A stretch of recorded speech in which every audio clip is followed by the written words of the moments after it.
Hello, I'm Caleb Azor. I'm from Auckland, New Zealand, and I really love trees. Um, so today I'm talking about how trees care for their young, um, and not only their young, but the young of other trees. So some people know this. To some people, this is amazing new stuff. Um, that all trees in a forest, or just any group of trees, it could be just two trees in a field, and that they have this between each other, would be linked. So underground, their roots all grow through the soil. That much everyone knows. But in the soil, there's also fungi. So fungi like mushrooms, and the mushrooms are only the. It's just my dog. um, and the mushrooms are just the fruiting bodies of the fungi. They are only a small part of the actual fungi. Most of the fungi is mycelium that creeps through the soil, and many different types of fungi, and so the different types do different things. Um, they could be anything from ones that decompose rotting material to ones that attack living trees and kill them, to ones that attack living animals and infect them, or ones that take insects and kill them. There's all sorts of different fungi. But most fungi are either most fungi just live in the soil and are harmless, decompose dead organic material in the soil and on the soil. And a lot of these fungi, many different species of fungi and all around the world, will form a symbiosis with plant roots, where the mycelium will actually connect with the plant roots in such a way that there'll be nutrients and water and minerals, and all the elements that plants need from the soil, and they'll be flowing between them, so the trees will be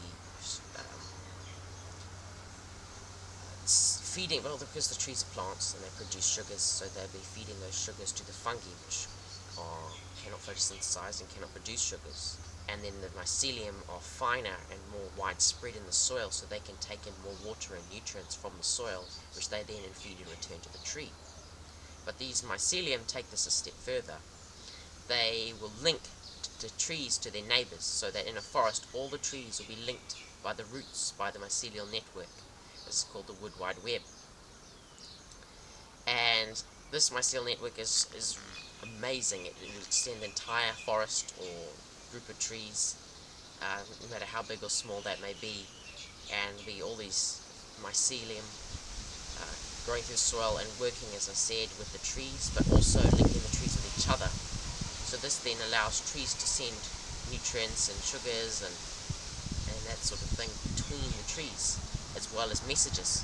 So the trees can warn each other about danger and